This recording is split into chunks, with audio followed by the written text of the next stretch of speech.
G'day, welcome to revision 1 of Turquoise and Time, my first house that I started work on Monday evening, so 4 days ago. I did put a video up earlier in the week that showed the first iteration of the house. I've made quite a few refinements since then. I'm going to keep the talking to a minimum in this one.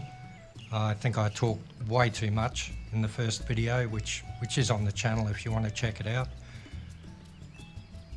We're doing a bit of a tour of the surround of the house. Once we get inside, I'm going to stop talking entirely and let the house talk for itself. This gives you a bit of an overview of the area. I've had a bit of a crash course in glitching and floating. Haven't used that very much, just with the surrounds, putting the trees and shrubs right on the fence line.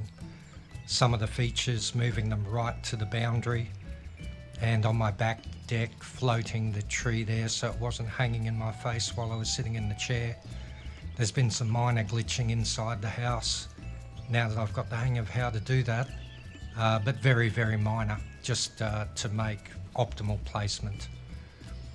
As far as the design ethic goes, what I came up with in my mind, I explained that in the first one. If you really want to get into it, nothing terribly exciting. You don't really need to see the first video. This should speak for itself. So we'll do a bit of a tour of the outside. You'll get an idea of what the area looks like, what the house looks like, yard and surrounds, and function and features.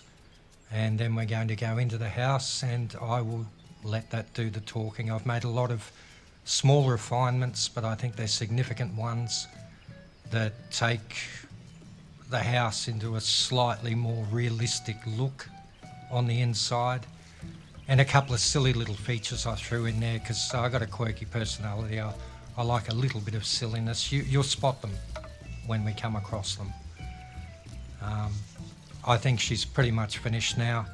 I've got a jute crop growing for some dyeable rugs that I'm going to be crafting, that I might put in, that I might not put in. And a couple pieces of manor furniture when my glazed nut crop comes in, which is what's sitting out the front at the moment. I'm getting some glazed nut seeds happening. So that's pretty much it for me as far as blabbing on. Please, any comments are appreciated. This is my first effort at housing, and I am probably more proud of it than I should be. Thanks for tuning in.